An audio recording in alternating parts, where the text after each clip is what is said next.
Madonna n'avait que 20 ans lorsqu'elle a débarqué à New York, rêvant de célébrité à Times Square. Sauf que la chanteuse a rapidement réalisé que la grosse pomme était loin d'être aussi accueillante qu'elle ne l'imaginait. Vivre le American Dream, des milliers de personnes y aspirent. Et certaines ont décidé de réaliser ce rêve. C'est le cas de Charles Aznavour, qui est passé par la case prison avec Edith Piaf avant de pouvoir poser le pied à New York en 1948. 30 ans plus tard, c'est Madonna qui a décidé de vivre son rêve américain en débarquant dans la grosse pomme. Après avoir passé sa vie dans le Michigan, la jeune Madonna Louise Ciccone a été inscrite dans une école catholique où elle participait avec entrain aux activités artistiques. Son professeur de danse, Christopher Flynn, a été l'un des premiers à croire en elle, lui affirmant qu'elle était belle, talentueuse et charismatique. C'est ce même homme qui aurait donné l'envie à la star de mener une carrière de danseuse à New York.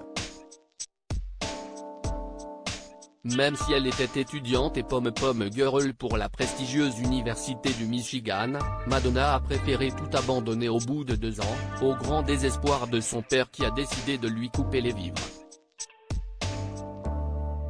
Pas de quoi freiner l'American Dream de Madonna, qui a débarqué à New York en 1978, à l'âge de 20 ans avec seulement $35 en poche.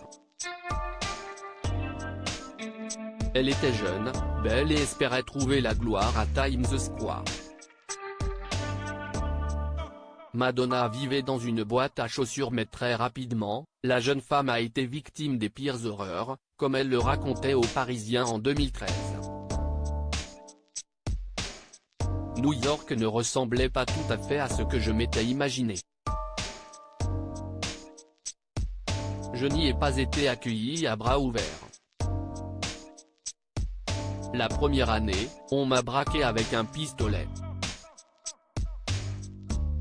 J'ai été violé sur le toit d'un immeuble, où on m'avait poussé avec un couteau dans le dos, et mon appartement a été cambriolé 3 fois, confiait la maman de Lourdes. Mais l'interprète de Like a Virgin a préféré faire de ses traumatismes sa force. Serveuse, danseuse ou même modèle de nu, Madonna a écumé les petits boulots pour réussir à réaliser son rêve américain. Parfois je jouais à la victime et je pleurais dans la boîte à chaussures qui me servait de chambre dont la fenêtre donnait sur un mur, et je regardais les crottes de pigeons sur le rebord de ma fenêtre. Je me demandais si tout cela valait le coup, mais je finissais par me ressaisir et par regarder la carte postale de Frida Kahlo que j'avais collée sur mon mur, et sa moustache m'a consolé. Car c'était une artiste qui se fichait du regard des autres. Je l'admirais. Elle était audacieuse. Les gens lui en ont fait voir de toutes les couleurs. La vie lui en a fait voir de toutes les couleurs. Si elle y était arrivée, je pouvais y arriver aussi, écrivait Madonna. It's up to you, New York, New York.